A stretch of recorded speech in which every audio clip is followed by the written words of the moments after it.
Hi, நான் உங்கள் J. இது உங்கள் ரூட் டு டாப் சேனல். இப்போ நம்ம 7th பாலிட்டியில் அடுத்த லெசன் பார்க்குறோம். இதோட 7th பாலிட்டி முடிஞ்சது. அதாவது என்னென்னா, லெசன் கம்மியாக இருக்கிற மாதிரி இருக்குன்னு நினச்சிங்கன்னா, மற்ற லெசன்ஸ் தேவையில்லாத லெசன்ஸ்லாம் இருக்குது. அது நம்ம இதுலேயுமே நமக்கு குறிப்பிட்ட பாயிண்ட்ஸ் தான் பார்க்க போகிறோம். டீட்டெயிலாக சிலபஸ் பார்க்குறப்போ, சிலபஸ் வைஸாக பார்க்குறப்போ ஃபுல் டீட்டெயிலாகவே பார்த்துருவோம். ஓகேங்களா? இப்போ இந்த லெசன் பார்ப்போம். என்ன லெசன்? சந்தை மற்றும் நுகர்வோர் பாதுகாப்பு. இதில் என்ன சொல்லியிருப்பாங்க, அதான் இருப்பிடத்தோட அடிப்படையில் உள்ளூர் சந்தை, பிராந்திய சந்தை, தேசிய சந்தை, சர்வதேச சந்தைங்கிற மாதிரி சந்தையோட வகைகள் இருக்குதுன்னு சொல்லியிருப்பாங்க. எவ்வளோ டைம் வச்சுருக்கோங்கிறத பொறுத்து குறுகிய கால சந்தை, மிக குறுகிய கால சந்தை, எதிர்கால சந்தை, ஃப்யூச்சராக வர்றது, இது நீண்ட கால சந்தை, ரொம்ப நாள் வச்சுருக்கிறது. பரிவர்த்தனை அடிப்படையில் தான் உடனடி சந்தை, ஃப்யூச்சரு, எதிர்கால சந்தை. ஓகேங்களா? ஒழுங்குமுறை அடிப்படையில் ஒழுங்குபடுத்தப்பட்ட சந்தை, கட்டுப்பாடற்ற சந்தை, இதெல்லாம் பேசிக் தான், ரொம்ப இது தேவையே இல்லை. ஓகேங்களா? நுகர்வோர்னால் என்னன்னு கேட்டிருப்பாங்க. ஒரு பொருளை வாங்கிறது இல்லைன்னா ஒரு சேவையை பெறுறவங்க தான் நுகர்வோருங்க சொல்லியிருப்பாங்க.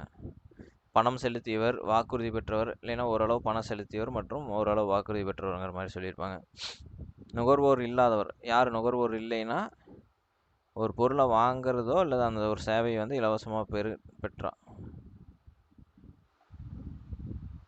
இலவசமாக வாங்கினா அப்புறம் வணிக நோக்கத்திற்காக ஒரு சேவையை அமர்த்துவது அல்லது பொருளை அதான் வாங்கி விற்கிறது அந்த மாதிரி வேலையை செஞ்சால் அவங்க நுகர்வோர் கிடையாதுங்கிற மாதிரி சொல்லிடுவாங்க.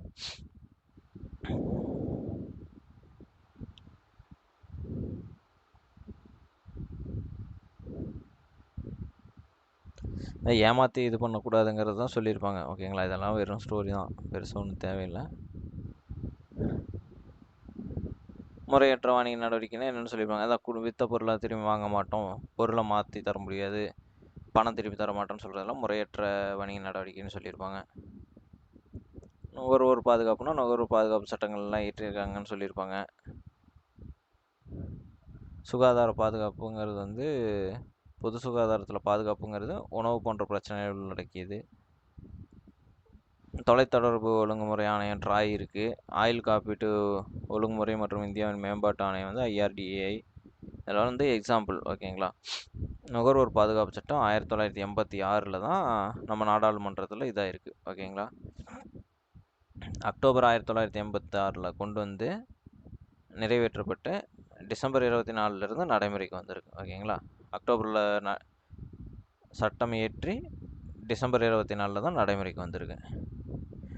8 அடிப்படையான உரிமைகள்னு சொல்லியிருக்காங்க. அடிப்படை தேவைகளுக்கானது, பாதுகாப்பானது, தகவல் அறியும் உரிமை, தேர்ந்தெடுக்கும் உரிமை, பிரதிநிதித்துவ உரிமை, குறை தீர்க்கும் உரிமை, நுகர்வோர் கல்வி மற்றும் உரிமை, தூய்மையான சுற்றுப்புற சூழலை பெறுவதற்கான உரிமை. ஓகேங்களா? நுகர்வோர் பாதுகாப்பு சட்டத்தை நுகர்வோருக்கான மகாசாசனம்னு சொல்கிறாங்களாம். நுகர்வோர் குறை தீர்க்கும் முகவர், தேசிய நுகர்வோர் குறை தீர் ஆணையம் தான் மத்திய அரசால் நிறுவப்பட்டது. இது வந்து தேசிய இது. 1 கோடி ரூபாய்க்கு மேலே கேஸுனா தேசிய இதுக்கு போகும். அதே 1 கோடிக்கு கீழே 20 லட்சத்துக்கு மேலேங்கிறப்போ மாநில நுகர்வோர் குறை தீர் ஆணையத்துக்குள்ளே போகும். மாவட்ட நுகர்வோர் குறை தீர் மன்றம் இருக்குது. இது வந்து 20 லட்சம் மதிப்புக்கு 20 லட்சம் வரைக்குமான கேஸை மாவட்டம், 20 to 1 கோடி வந்து மாநிலம், 1 கோடிக்கு மேலேனா தேசிய நுகர்வோர் இதுக்கு போயிடும். ஓகேங்களா? இப்போ 2019 புது பாதுகாப்பு சட்டம் போட்டிருக்காங்க.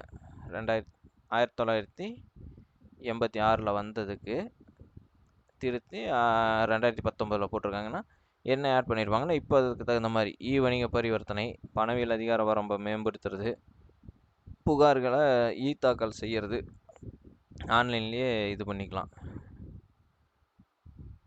புகார் தெரிவிச்சுக்கலாம். ஓகேங்களா?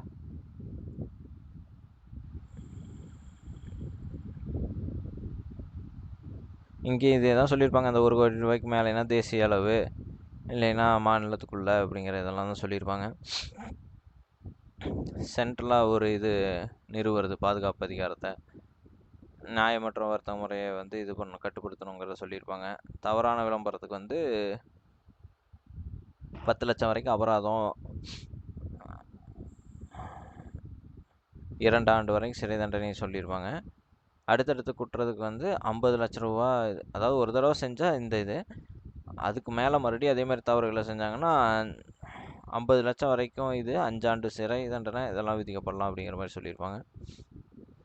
தேசிய நுகர்வோர் குறைதீர் ஆணையம் 1986 பாதுகாப்பு சட்டத்தின் கீழ் 1988 புதுடெல்லியில் வந்து இது பண்ணியிருப்பாங்க. ஓகேங்களா, தலைமையிடத்தை.